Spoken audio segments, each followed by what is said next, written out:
Buddhism, founded in the late 6th century BCE by Siddhartha Gautama, the Buddha, is an important religion in most of the countries of Asia. Buddhism has assumed many different forms, but in each case there has been an attempt to draw from the life experiences of the Buddha, his teachings, and the spirit or essence of his teachings, called Dhamma or Dharma, as models for the religious life. However, not until the writing of the Buddhacharita, Life of the Buddha, by Ashwaghosa in the 1st or 2nd century CE do we have a comprehensive account of his life. The Buddha was born, ca. 563 BCE, in a place called Lumbini near the Himalayan foothills, and he began teaching around Benares, at Sarnath. His reign general was one of spiritual, intellectual, and social ferment. This was the age when the Hindu ideal of renunciation of family and social life by holy persons seeking truth first became widespread, and when the Upanishads were written. Both can be seen as moves away from the centrality of the Vedic fire sacrifice. Siddhartha Gautama was the warrior son of a king and queen. According to legend, at his birth a soothsayer predicted that he might become a renouncer, withdrawing from the temporal life. To prevent this, his father provided him with many luxuries and pleasures.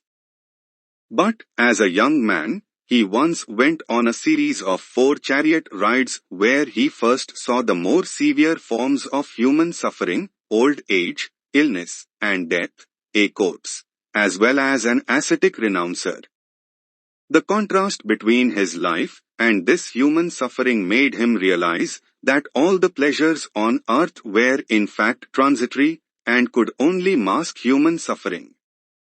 Leaving his wife and new son, Rahula Fetter, he took on several teachers and tried severe renunciation in the forest until the point of near starvation. Finally, realizing that this too was only adding more suffering, he ate food and sat down beneath a tree to meditate. By morning, or some say 6 months later, he had attained nirvana, enlightenment, which provided both the true answers to the causes of suffering and permanent release from it. Now the Buddha, the enlightened or awakened one, began to teach others these truths out of compassion for their suffering. The most important doctrines he taught included the 4 noble truths and the Eightfold Path. His first noble truth is that life is suffering, dukkha. Life as we normally live it is full of the pleasures and pains of the body and mind. Pleasures, he said, do not represent lasting happiness. They are inevitably tied in with suffering since we suffer from wanting them to continue, and wanting pain to go so pleasure can come. The second noble truth is that suffering is caused by craving for sense pleasures and for things to be as they are not. We refuse to accept life as it is. The third noble truth, however, states that suffering has an end, and the fourth offers the means to that end, the Eightfold Path, and the middle way. If one follows this combined path, he or she will attain nirvana, an indescribable state of all-knowing lucid awareness in which there is only peace and joy. The Eightfold Path, often pictorially represented by an 8-spoked wheel, the wheel of Dhamma, includes right views, the 4 noble truths, right intention, right speech, right action, right livelihood occupation, right endeavor, right mindfulness, total concentration in activity, and right concentration, meditation. The Eightfold Path is pervaded by the principle of the middle way, which characterize the Buddha's life. The middle way represents a rejection of all extremes of thought, emotion, action, and lifestyle. Rather than either severe mortification of the body or a life of indulgence in sense pleasures, the Buddha advocated a a moderate or balanced wandering lifestyle and the cultivation of mental and emotional equanimity through meditation and morality. After the Buddha's death, his celibate wandering followers gradually settled down into monasteries that were provided by the married laityas merit-producing gifts. The laity were in turn taught by the monks some of the Buddha's teachings. They also engaged in such practices as visiting the Buddha's birthplace and worshipping the tree under which he became enlightened, Bodhi tree, Buddha images in temples, and the relics of his body housed in various stupas or funeral mounds. A famous king, named Ashoka, and his son helped to spread Buddhism throughout South India and into Sri Lanka, Ceylon, 3rd century BC. Many monastic schools developed among the Buddha's followers. This is partly because his practical teachings were enigmatic on several points. For instance, he refused to give an unequivocal answer about whether humans have a soul, Atta Atman, or not. Another reason for the development of different schools was that he refused to appoint a successor to follow him as leader of the Sangha, monastic order. He told the monks to be lamps unto themselves and make the Dhamma their guide.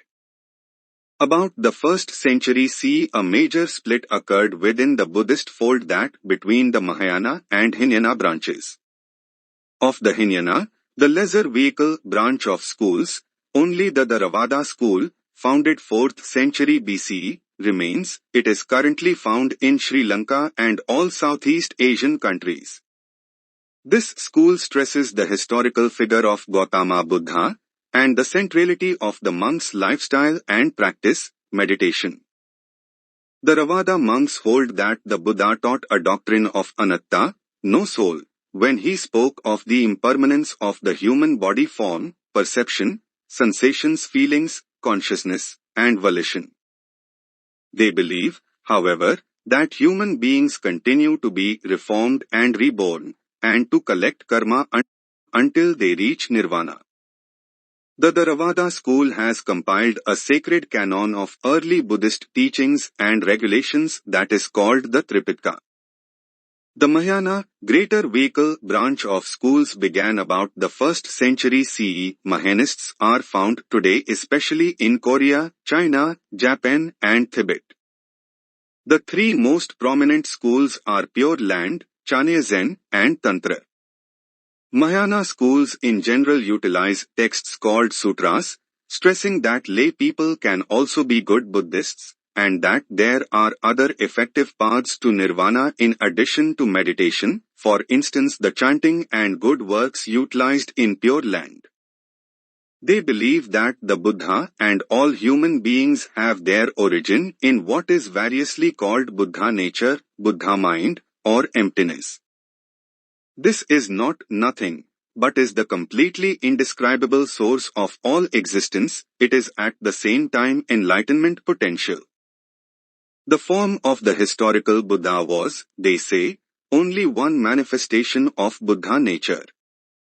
Mahayana thus speaks of many past and also future Buddha, some of whom are godlike and preside over Buddha worlds or heavenly paradises. Especially important are Bodhisattvas, who are persons who have reached the point of enlightenment, but turn back and take a vow to use their enlightenment compassion, wisdom, and power to help release others from their suffering. Mahayana canon says that finally there is no distinction between self and other, nor between samsara, transmigration, rebirth, and nirvana.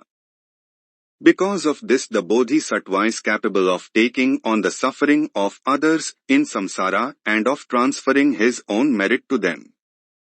Although Buddhism became virtually extinct in India, ca.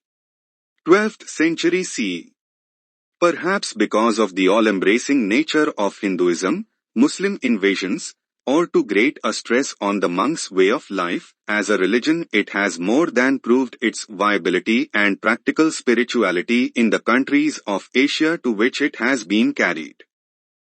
The many forms and practices, that have been developed within the Buddhist fold have also allowed many different types of people to satisfy their spiritual needs through this great religion.